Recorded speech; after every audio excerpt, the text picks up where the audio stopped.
चलिए बच्चों, आज हम लोग पवन दूतिका का 17वां और 17वां से लेकर 21 तक इस बार में पढ़ेंगे।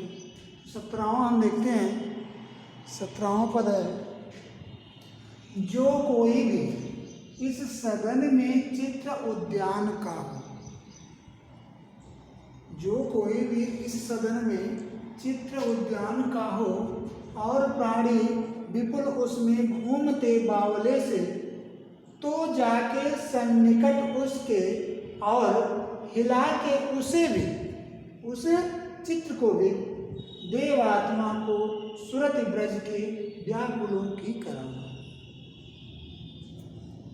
राधा जी पवन के द्वारा संदेश भेज रही हैं। किसके पास भेज रही हैं? श्री कृष्ण के पास। कह रही है कि ऐ पवन, जब तो मथुरा नगरी में पहुंच जाना, तो जिस घर में हमारे प्रिय श्री कृष्ण बैठे होंगे, उस घर में तुम प्रवेश करके ध्यान से उस घर में जो चित्र हैं, उन चित्रों को बड़े ख्याल से देखना और उन चित्रों के माध्यम से हमारी याद उन्हें दिलाने की कोशिश करना। कह रही है, जो कोई भी इस सदन में चित्र उद्यान, सदन का अर्थ होता है गृह, निकेत, शाला, आलय, भवन। तो इस सदन में जिस घर में वे बैठे होंगे, उस घर में ऐ कौन, अगर कोई बगीचे का चित्र आपको वहाँ दिखाई दे, नजर आए, तो तुम करना क्या?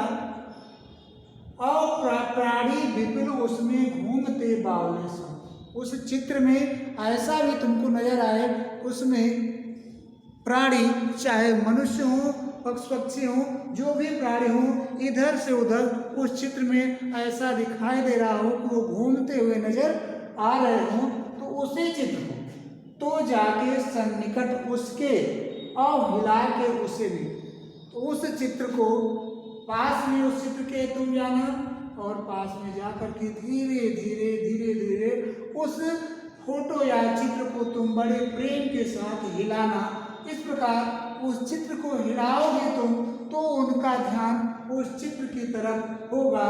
देवात्मा को सुरति ब्रज के व्याकुलों की कराना। इस प्रकार जब उनका ध्यान उस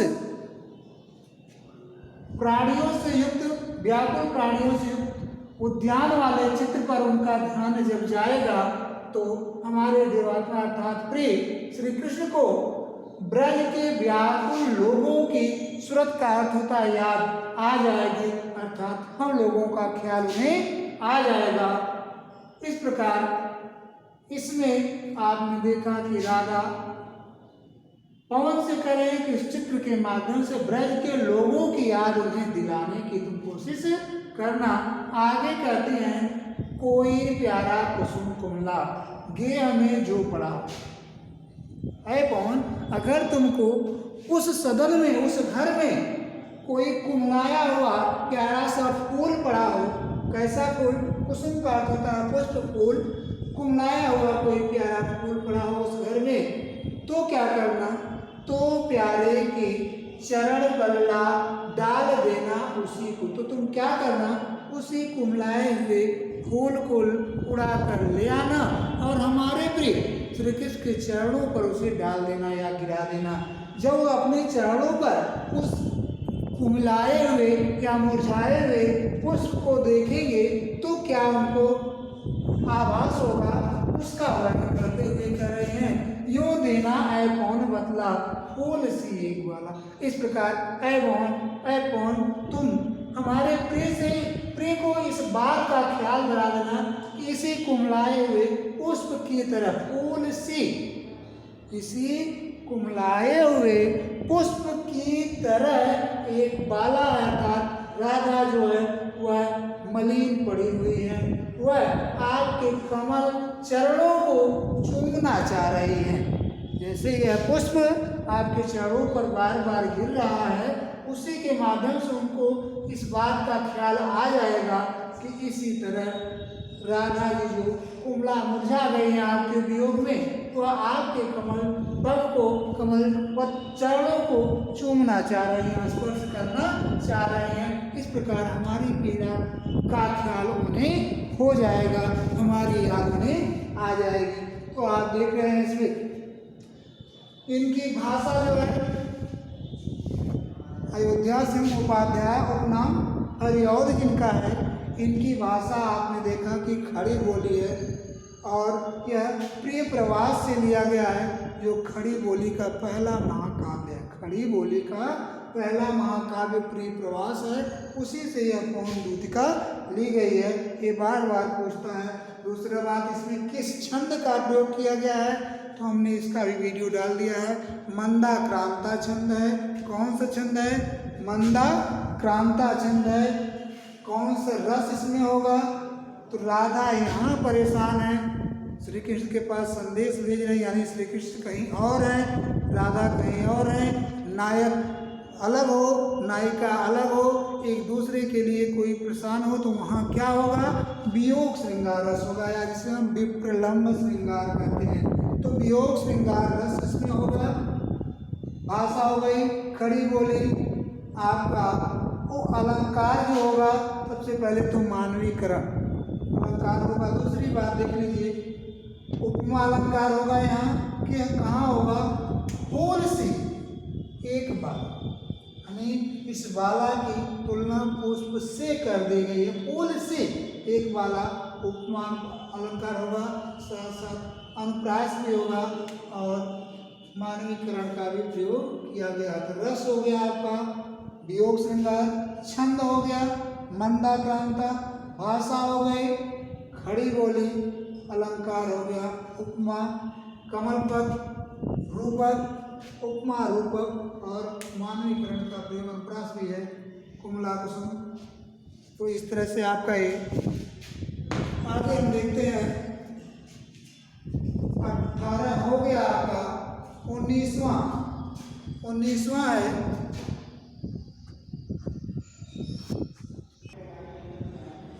तो हम देखते हैं इसको।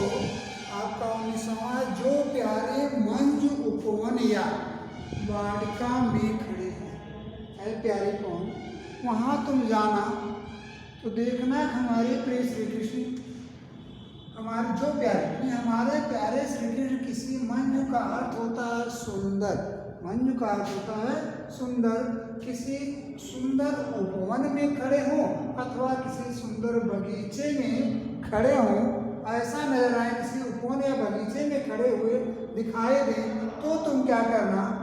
छिद्रों में जा क्वणित करना वेद साकी, कीचक का तथा बांस, हरे रंग की बांसुरी, इंद्रधनुष रंग, चलिए बांस, कीचक का होता है बांस। तो क्या करना? अगर हमारे प्यारे श्री कृष्ण किसी सुंदर उपवन में या बगीचे में खड़े हों, तो उस बगीचे में जाकर छिद्रों में जा क्वणित करना वेद साकीच को, उस बगीचे में कोई कीचक अर्थात बांस के कुछ पौधे नजर आए, बांस उसमें नजर आए, तो उस बांस के छिद्रों में आए पवन तुम प्रवेश करके, किसके? बांस में जो छेद होते हैं आए पवन तुम उसी बांस के छिद्रों में प्रवेश करके उस बांस को बेर सा, यानी बांसुरी की तरह उस बांस के छिद्रों में तुम प्रवेश करके उस बांस को तुम क्या करना? जैसे बांसुरी बजती है ठीक उसी बांसुरी की तरह क्वणित करना। क्या करना?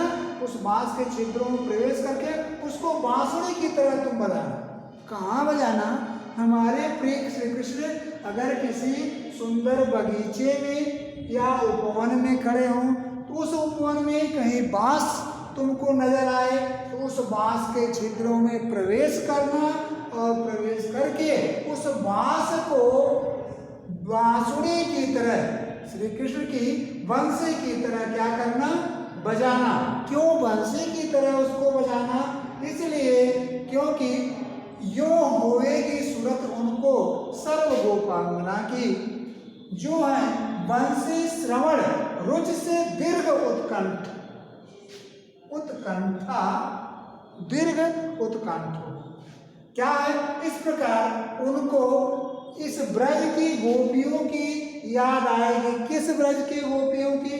ब्रज के उन गोपियों की उनको उस प्रकार याद आ जाएगी जो सारी गोपियां उनकी बांसुरी के आवाज को बड़े मन से उत्साहित होकर के सुनने के लिए लालायित रहती थी।